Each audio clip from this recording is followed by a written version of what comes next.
Hello दोस्तों, आप सभी का स्वागत है इसके टेक्निकल क्लासेस में। तो चल दोस्तों, आज बात करेंगे इलेक्ट्रोकेमिकल सेल एंड बैटरी के सभी प्रीवियस पेपर को देखेंगे इस वीडियो में। तो आप लोग वीडियो में इन तक जरूर बने रहिएगा। साथ ही साथ नए हैं तो चैनल को सब्सक्राइब करके वीडियो को जरूर शेयर कर दीजिएगा अपने दोस्तों तक। आज का सबसे पहला प्रश्न दिया हुआ है, उससे पहले अगर आप लोग डिस्क्रिप्शन को चेक नहीं किए हैं तो जरूर चेक कर लीजिए, क्योंकि उसमें व्हाट्सअप का, टेलीग्राम, इंस्टाग्राम सभी का लिंक मिल जाएगा। आप लोग सभी को फॉलो कर लीजिए, बारी बारी से सभी पे नोटिफिकेशन मिलता रहेगा।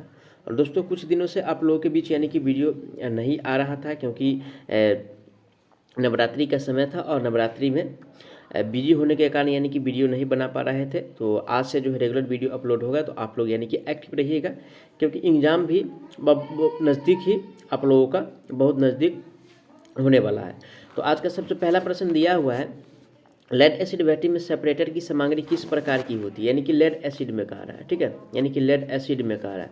और लेड एसिड में यानी कि सेपरेटर जो होता है दोस्तों, यानी कि ये जो होता है ए में कह रहा है यानी कि नरम, तो नरम तो नहीं होता है, न घुलनशील होता है। ये जो होता है दोस्तों यानी कि छिद्रयुक्त होता है। किस प्रकार का होता है? छिद्रयुक्त होता है, ठीक है ना। ऑप्शन किस में दिया है? छिद्रयुक्त। तो ऑप्शन नंबर सी में दिया है। राइट आंसर की बात किया जाए तो ऑप्शन इसका सी सही हो जाएगा। अगला प्रश्न पे चलेंगे।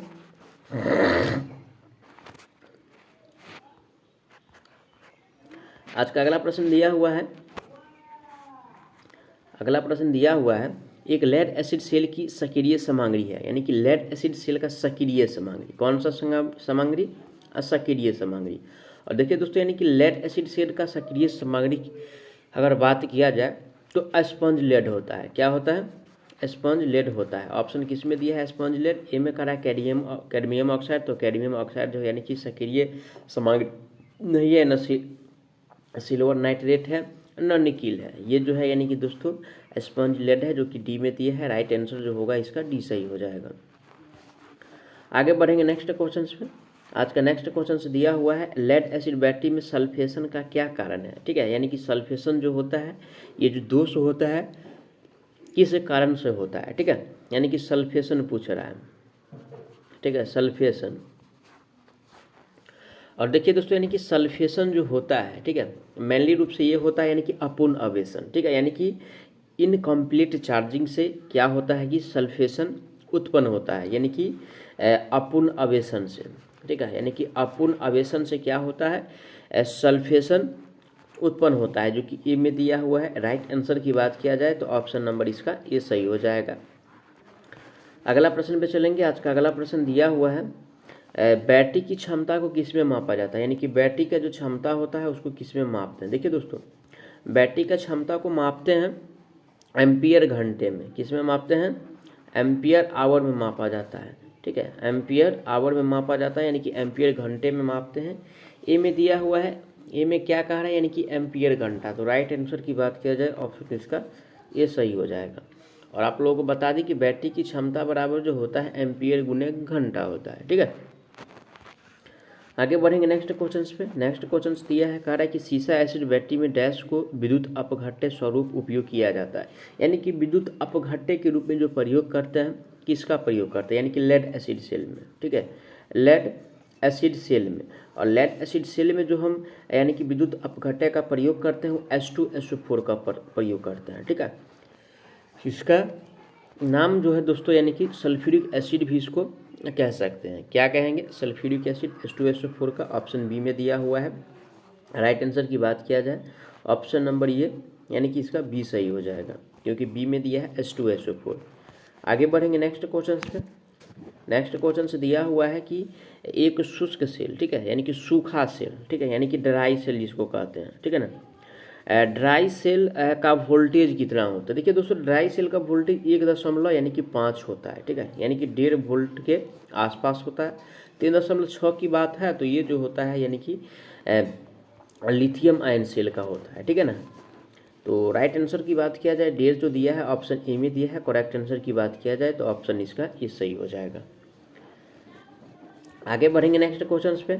नेक्स्ट क्वेश्चन आज का दिया हुआ है, बैटरी की क्षमता को डैश में व्यक्त किया जाता है। ठीक है, किसके क्षमता को? यानी कि बैटरी की क्षमता को। बैटरी की क्षमता को दोस्तों हम व्यक्त करते हैं यानी कि एम्पियर आवर में व्यक्त करते हैं। किस में व्यक्त करते हैं? 1 मिनट, क्या कह रहा है, बैटरी की क्षमता को, ठीक है। और देखिए दोस्तों यानी कि बैटरी की क्षमता को जो व्यक्त किया जाता है एम्पियर आवर में, जिसको क्या कहते हैं, एम्पियर आवर में व्यक्त करते हैं, यानी कि एम्पियर गुने घंटे। ए में दिया है यानी कि किलोवाट घंटा, तो किलोवाट घंटा एनर्जी मीटर का, यानी कि इसको एनर्जी मीटर जो होता है इसको किलोवाट घंटा में व्यक्त करते हैं, ठीक है ना। एचपी यानी कि मोटर का हो गया, एचपी क्या हो गया, मोटर का हो गया। राइट आंसर की बात किया जाए एम्पियर घंटा जो दिया है सी में दिया है, करेक्ट आंसर ऑप्शन इसका सी सही हो जाएगा। आगे बढ़ेंगे नेक्स्ट क्वेश्चन पे। आज का नेक्स्ट क्वेश्चन से दिया हुआ है, एक पूरी तरह से चार्ज किए गए सीसा एसिड सेल में इलेक्ट्रोलाइट का विशिष्ट गुरुत्व लगभग डैश होता है, किसका कारण, यानी कि सीसा एसिड सेल में। और जब चार्ज किया जाता है, ठीक है, और इलेक्ट्रोलाइट के समय, ठीक है, चार्ज जब करते हैं तो इलेक्ट्रोलाइट का जो विशिष्ट गुरुत्व होता है 1.20 के आसपास होता है, ठीक है ना। इससे अगर कम है तो बैटरी क्या होगा, यानी कि वो डिस्चार्ज है। ऑप्शन किस में दिया है, 1.20 सी में दिया हुआ है। राइट आंसर की बात किया जाए ऑप्शन इसका सी सही हो जाएगा। आगे बढ़ेंगे नेक्स्ट क्वेश्चन पे। नेक्स्ट क्वेश्चन आज का दिया हुआ है, सीसा एसिड सेल की धनात्मक प्लेट डैश से बनी होती है, यानी कि पॉजिटिव प्लेट, यानी कि प्लस वाला, ठीक है। और देखिए दोस्तों यानी कि सीसा एसिड बैटरी में यानी कि पॉजिटिव प्लेट जो बना होता है, ठीक है, ये बना होता है लेड डाइऑक्साइड, लेड डाइऑक्साइड से यानी कि बना होता है। ऑप्शन किस में दिया हुआ है, ऑप्शन ए में कह रहा है कार्बन, और कार्बन का प्रयोग करते हैं यानी कि ड्राई सेल में, ड्राई सेल में यानी पॉजिटिव प्लेट के रूप में इसका प्रयोग किया जाता है, ठीक है ना। राइट आंसर की बात किया जाए इसका पॉजिटिव प्लेट जो होता है लेड डाइऑक्साइड से बना होता है, डी में दिया है। करेक्ट आंसर की बात किया जाए ऑप्शन डी सही हो जाएगा, ठीक है। आगे बढ़ेंगे नेक्स्ट क्वेश्चन पे। आज का अगला प्रश्न जो दिया हुआ है, अगला प्रश्न है वेस्टर्न कैडमियम सेल है, ठीक है, यानी कि वेस्टर्न कैडमियम सेल। और दोस्तों यानी कि वेस्टर्न कैडमियम सेल की बात किया जाए तो ये प्राइमरी सेल है, किस प्रकार का सेल है, यानी कि प्राइमरी सेल है। ऑप्शन किस में दिया है, प्राइमरी सेल, यानी कि जिसको प्राथमिक सेल कहते हैं। ए में दिया है प्राथमिक सेल। राइट आंसर की बात किया जाए तो ऑप्शन इसका ए सही हो जाएगा। बी में कह रहे हैं यानी कि रिचार्जेबल सेल, तो रिचार्जेबल का मतलब क्या हुआ, जिसको यानी कि पुनः फिर से उसको चार्ज कर सकते हैं, जैसे यानी कि लेड एसिड सेल, ये सब क्या है, रिचार्जेबल है। लेड एसिड सेल यानी कि द्वितीयक सेल के अंतर्गत आएगा। सूखा सेल की यानी कि वेस्टर्न कैडमियम सेल सूखा सेल नहीं है, ठीक है ना। आगे बढ़ेंगे नेक्स्ट क्वेश्चन पे। नेक्स्ट क्वेश्चन आज का दिया हुआ है, जब एक विलयन में से विद्युत धारा गुजरती है तो एक डैश प्रभाव उत्पन्न होता है, ठीक है, यानी कि विलयन में से कह रहा है, किस में से, यानी कि विलयन में से। और विलयन में से जो धारा गुजरता है यानी कि विद्युत धारा जो बहता है, ठीक है, और इस प्रभाव को अगर मेनली देखा जाए तो दोस्तों रासायनिक प्रभाव कहते हैं, क्योंकि बैटरी में तो दोस्तों यानी कि रासायनिक प्रभाव ही देखने को मिलता है, ठीक है, रासायनिक प्रभाव। ऑप्शन किस में दिया, ए में कहा रासायनिक समतुल्य, तो रासायनिक समतुल्य से इसका कोई कंडीशन नहीं है, ना विद्युत अपघट्य से, ना आयनीकरण से। ये जो है दोस्तों ओनली फॉर रासायनिक प्रभाव होता है जब धारा इससे होकर गुजरती है।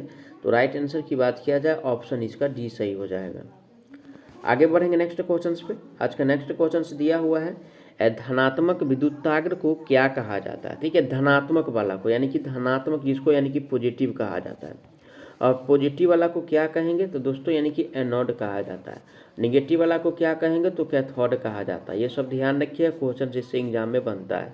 तो पॉजिटिव वाला पूछा है तो एनोड किस में दिया हुआ है, एनोड ऑप्शन ए में दिया हुआ है। राइट आंसर की बात किया जाए तो ऑप्शन इसका ए सही हो जाएगा। जबकि निगेटिव वाला रहता तो क्या हो जाता, यानी कि कैथोड हो जाता, ठीक है। चलिए आगे बढ़ेंगे नेक्स्ट क्वेश्चन पे। नेक्स्ट क्वेश्चन आज का दिया हुआ है, एक तरल पदार्थ जो डैश के बहाव के कारण विद्युत धारा प्रवाहित करता है उसे विद्युत अपघट्य कहा जाता है, ठीक है। और विद्युत अपघट्य जो कहा जाता है उसको हम क्या कहेंगे, ए में कह रहा है मुक्त इलेक्ट्रॉन, बी में कह रहा है आयनों कहेंगे, सी में कह रहा है परमाणु, और डी में कह रहा है सीओजी इलेक्ट्रॉन। और देखिए दोस्तों यानी कि विद्युत अपघट्य को जो यानी कि इसका नाम की अगर बात किया जाए तो आयन नाम हो जाएगा, क्या हो जाएगा, आयनों हो जाएगा। ऑप्शन किस में दिया है, बी में दिया है। करेक्ट आंसर की बात किया जाए ऑप्शन इसका बी सही हो जाएगा। आगे बढ़ेंगे नेक्स्ट क्वेश्चन पे। नेक्स्ट क्वेश्चन आज का दिया हुआ है, कॉपर इलेक्ट्रोड का प्रयोग करके कॉपर सल्फेट के जलीय घोल के विद्युत अपघट्य से मिलता है, ठीक है। तो देखिए दोस्तों यानी कि कैथोड पे सबसे बात करेंगे, सबसे पहले यानी कि एनोड पे बात करेंगे। और दोस्तों यानी कि एनोड पे जो मिलता है इसमें यानी कि ऑक्सीजन मिलता है, ठीक है ना, क्या मिलता है, ऑक्सीजन मिलता है। एनोड पे ऑक्सीजन मिलता है। अब रही बात यानी कि कैथोड पे, और इसमें दोस्तों कैथोड की बात किया जाए तो यानी कि हाइड्रोजन मिलता है। क्या मिलता है? हाइड्रोजन। यानी कि एनोड पे ऑक्सीजन और कैथोड पे हाइड्रोजन। ऑप्शन किस में दिया है? कैथोड पे कॉपर कह रहा है, तो कॉपर से कोई मतलब नहीं है, तो पहला ऑप्शन क्या हो गया? गलत हो गया। बी में दिया एनोड पर कॉपर, तो कॉपर से कोई मतलब नहीं है भाई, ठीक है। सी में दिया कैथोड पर कॉपर, तो कॉपर वाला बोले तो कॉपर वाला इसमें है ही नहीं, क्योंकि कॉपर से कोई मतलब ही नहीं है। एनोड पे ऑक्सीजन मिलता है और कैथोड पे हाइड्रोजन मिलता है, तो कॉपर का इसमें कुछ रोल ही नहीं है। तो राइट आंसर जो दिया है यानी कि कैथोड पे हाइड्रोजन और एनोड पे ऑक्सीजन, करेक्ट आंसर जो दिया है ऑप्शन डी में दिया है। करेक्ट आंसर की बात किया जाए तो राइट आंसर ऑप्शन इसका डी सही हो जाएगा। आगे बढ़ेंगे नेक्स्ट क्वेश्चन पे। आज का नेक्स्ट क्वेश्चन से दिया है शुष्क सेल में किस विद्युत अपघट्य का प्रयोग किया जाता है, यानी कि ड्राई सेल में, ठीक है। और दोस्तों यानी कि ड्राई सेल में जो हम प्रयोग करते हैं यानी कि एमोनियम क्लोराइड का प्रयोग करते हैं, यानी कि NaCl का प्रयोग करते हैं। ऑप्शन किस में दिया है? ऑप्शन नंबर यानी कि बी में दिया है। राइट आंसर की बात किया जाए ऑप्शन इसका बी सही हो जाएगा। आगे बढ़ेंगे नेक्स्ट क्वेश्चन पे। नेक्स्ट क्वेश्चन से प्रत्येक लीड अम्ल सेल में निकास प्लग दिया जाता है ताकि ए में कर इलेक्ट्रोड का स्तर की जांच करने के लिए, बी में है जब आवश्यक हो तो पानी या इलेक्ट्रोलाइट डालने के लिए, सी में दिया चार्जिंग के दौरान गैस को से यानी कि बचने के लिए। तो यानी कि सभी कार्य करने के लिए यानी कि इसमें जो है निकास प्लग दिया जाता है। तो राइट आंसर जो होगा ऑप्शन इसका डी सही हो जाएगा। आगे बढ़ेंगे नेक्स्ट क्वेश्चन पे। नेक्स्ट क्वेश्चन आज का दिया हुआ है जब लेड एसिड बैटरी पूर्णतः आवेशित होती है तो आवेशित प्लेट का रंग होता है। जब यानी कि पूर्णतः यानी कि चार्ज हो, ठीक है, यानी कि पूर्णतः जब चार्ज हो तो उस टाइम जो इसका यानी कि रंग होता है दोस्तों, ठीक है, इसका अगर रंग की बात किया जाए, ठीक है, जब पूर्णतः चार्ज हो तो इसका रंग की बात किया जाए, ठीक है, इसका रंग जो होता है यानी कि गहरा भूरा होता है। क्या होता है? गहरा भूरा होता है, ठीक है। और जब ये डिस्चार्ज हो जाता है, ठीक है, तो क्या होता है ना कि स्लेटी कलर का हो जाता है।